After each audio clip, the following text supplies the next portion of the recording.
my food and so, yeah, it's fly team. You know we levitating to step in our ring. You see we heavyweighting with champs like Ali. Niggas play by our rules cause it's our league. Express delivery can't get rid of me. Caramel is the issue, so skip through. I don't even need to diss you. Yeah.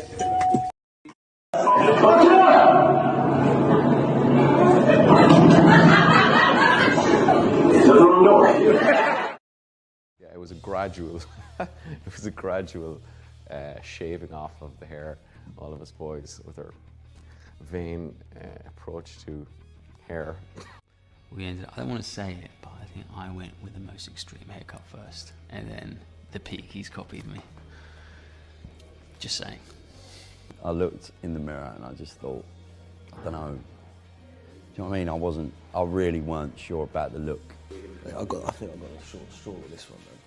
Like, you know, as the younger brother, I had to take the brunt of it and get probably the shortest, most ridiculous one.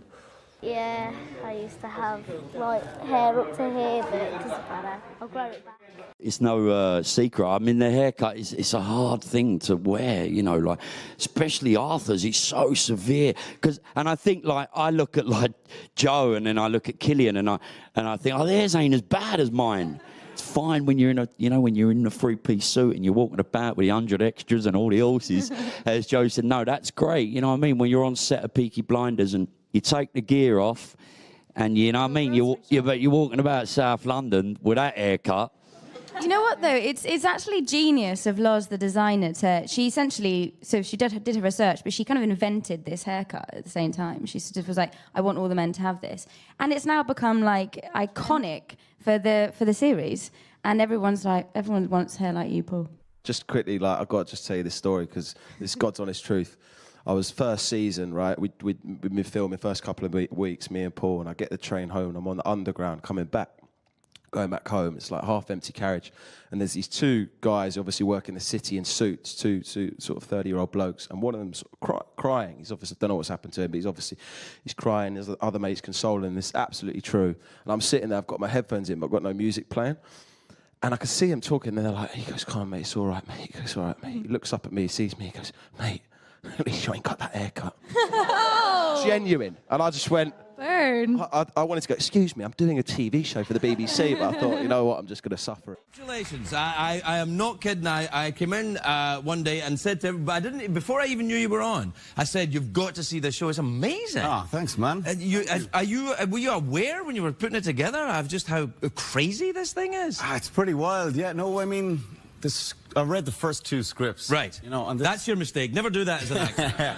Yeah. Well, if you go off the name alone, it doesn't reveal much, you know. I know. I thought it was about dancing or something. You know. Really, you can't tell. Right. But it was so compelling and so unusual and unique, and yeah, I was hooked immediately. The name Peaky Blinders is the name of the gang, right? Yeah. And they were a real gang in Birmingham. Is that right? That's right. Yeah. And I mean, the name.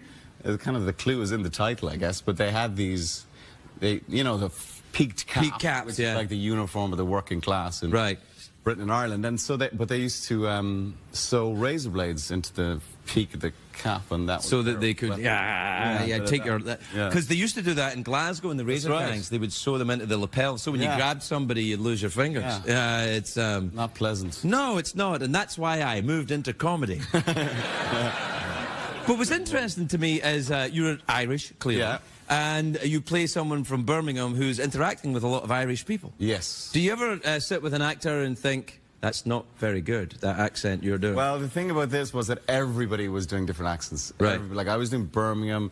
The Irish characters were like, you know, the Annabelle Wallace who plays Irish, she's raised in Portugal. Sam Neill, he's a Kiwi, he's playing Belfast. Sam Neill's accent is great in this, isn't it? Yeah, he sounds a bit like Ian Paisley. Yeah, is that what he did? Is that the accent he was looking at? I think he was going for a bit of that. Right. Yeah, fire and brimstone. It's really weird. It's such an odd show. It's like The Wire made by Kurosawa in Britain at the turn of the century. It's nuts. It's a great description. Well, it kind of is. It's just bananas. Yeah. And what I'm fascinated by as well is that it's a working class story. That's the thing. So you're obviously playing playing Oswald Mosley, a real-life MP, were you able to do quite a lot? Yeah, there you are.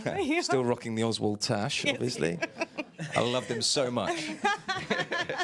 Really, really hope that's not true. No, it's not true.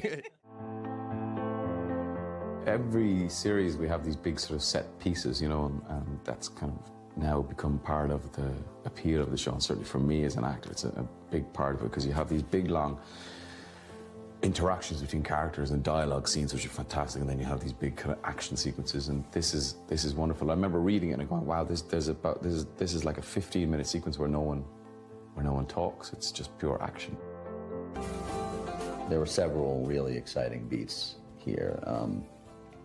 We had an opportunity to have this epic, drawn-out shootout sequence between Tommy and Luca and our guys. And, you know, David, our director, really laid out a wonderful sequence for us, and with a lot of drama. And it was fab to shoot that. We shot it over a week, which for a television schedule is a long time, like 5 days, it's a long time to actually give to one sequence. Normally you have to shoot stuff in like a morning. So it was quite a big deal, and we tried to give it some sort of scale and some sort of sense of the city.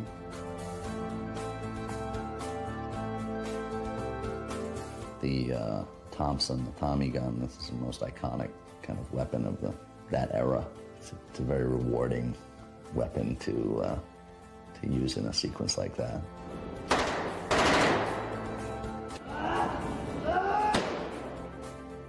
I think we succeeded. It was certainly amazing to shoot it, you know, because it's pure adrenaline, pure. I don't think I say anything at all until the very end. Those are the real fun moments when you have a chance. Times while we were making this season, are you good or bad? I am standing up. No different. Only about 4'5", leave it out. Can you see me now? Go on, what? Is Michael Gray good or bad? What's that? Is Michael Gray good or bad? Is Michael and Gray how did good you or decide bad? to play it in the end? I think he's good. I've got to think he's good. I think Michael's the next generation. Maybe the future. Let's see.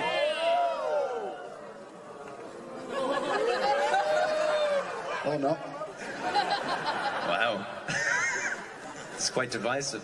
Hello Jack, it's Tommy here. I'm just on the set of the old Peaky Blinders, mate, and I know that you've got a big fight coming up this Saturday. How are you, Jack? Very important that you have feel supported, right, by the ones what love you and what support you. Keep your fucking guard up at all times. That's right, absolutely. So we want to send you a massive amount of love and lots of support. That's what we're doing here. And we know that they switched your opponent on you the other day. Sly, cheeky, fucking bastards. Very naughty. Still, won't upset the tail of the tape, I'm sure, because you will handle it. That's how you roll. So, just want to let you know, we love you a bit. Love you to pieces. We've sorted it, haven't we, for Birmingham? We've cleared the path. Allow you to go down there and tear it up some. So, by order of the Peaky Blinders. You enjoy yourself now. Good night. By order of the Peaky Blinders.